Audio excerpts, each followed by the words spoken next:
रहा था। उनके साथ-साथ उनके बेटे की भी तबीयत ठीक नहीं थी और जो उनके अंकल हैं, वो कहीं आउट ऑफ स्टेशन गए हुए थे। इस वजह से आंटी और अंकल को घर पर देखने के लिए कोई भी नहीं था। आंटी जी बताते हैं अपने सत्संग में कि तबीयत इतनी ज़्यादा खराब थी कि उठ भी नहीं पा रहे थे और उनके बेटे को प्रॉब्लम ये है कि उनके बेटे को अस्थमा है। डॉक्टर ने जो दवाइयाँ बेटे को दे रखी हैं, वो बेटे का अस्थमा इस हद तक बढ़ गया था कि उसको ना नेबुलाइज़र की ज़रूरत थी। नेबुलाइज़र आप सब समझते हैं कि नेबुलाइज़र के ज़रिए जो दवाई जाती है स्टीम के ज़रिए, उससे ना क्या कहते हैं पूरा लंग्स तक दवाई पहुँच जाती है। जो दवाइयाँ डॉक्टर इनटेक करने के लिए कहता है, मुँह से खाने के लिए कहता है, वो दवाइयाँ बेटे के काम नहीं आ रही थी। आंटी को भी फ़ीवर था और आंटी को डायबिटीज़ भी है।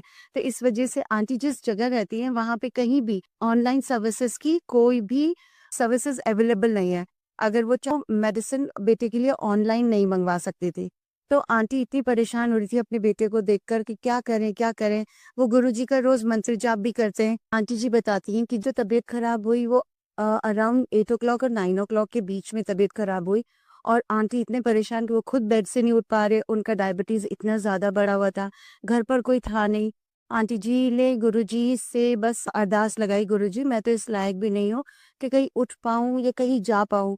और इस समय तो दवाइयाँ भी अवेलेबल नहीं हो पाएगी। सब जानते हैं अस्थमा पेशेंट के साथ क्या हाल होता है कि कई बार जब उनको दवाइयाँ नहीं लगती तो नेबुलाइज़र ही या पंप ही एक ऐसा ज़रिया होता है जो उनके लंग्स तक दवाइयाँ पहुँचा सकता है।